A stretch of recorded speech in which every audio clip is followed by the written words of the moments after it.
দিন থেকে কবে থেকে ভাড়া বলো দেখি, কয় টাকা ভাড়া? আসসালামু আলাইকুম। ঘটনাটি মূল কাহিনী হচ্ছে তালাইমারি থেকে বানেশ্বর যাচ্ছিলাম। এই রুটে ভাড়া সবাই জানে 20 টাকা, কিন্তু বাসে হেল্পার আমাদের দুজনের কাছ থেকে নেয় 60 টাকা, মানে 30 টাকা করে। আমি বাসে হেল্পারকে 100 টাকা দিতেই সে ফেরত দিল 40 টাকা। জিজ্ঞেস করতে তার সাথে কথা কাটাকাটি শুরু হলো। আপনারাই বলুন, এটা কি ঠিক?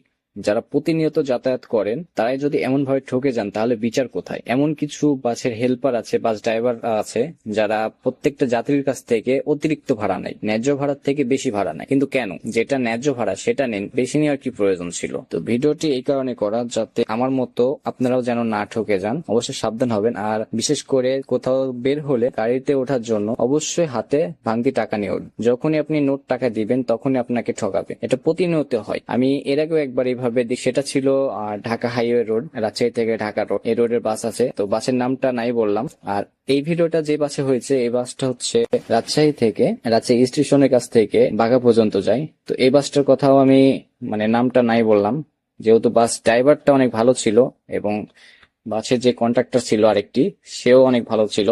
কিন্তু এই যে হেল্পার, এর ব্যবহারটা অনেক খারাপ ছিল। এই অতিরিক্ত ভাড়া আমার থেকে নিছে, পাশে একজন যে ভাইয়াটা ছিল এই ভাইয়ের কাছ থেকেও নিয়েছে, কিন্তু ভাইয়া কিছু বলে নাই, উল্টো আমি প্রতিবাদ করছিলাম। তো আশা করি সবাই সতর্ক হবেন এবং গাড়িতে ওঠার সময় অবশ্যই অবশ্যই খুচরা টাকা নিয়ে উঠবেন।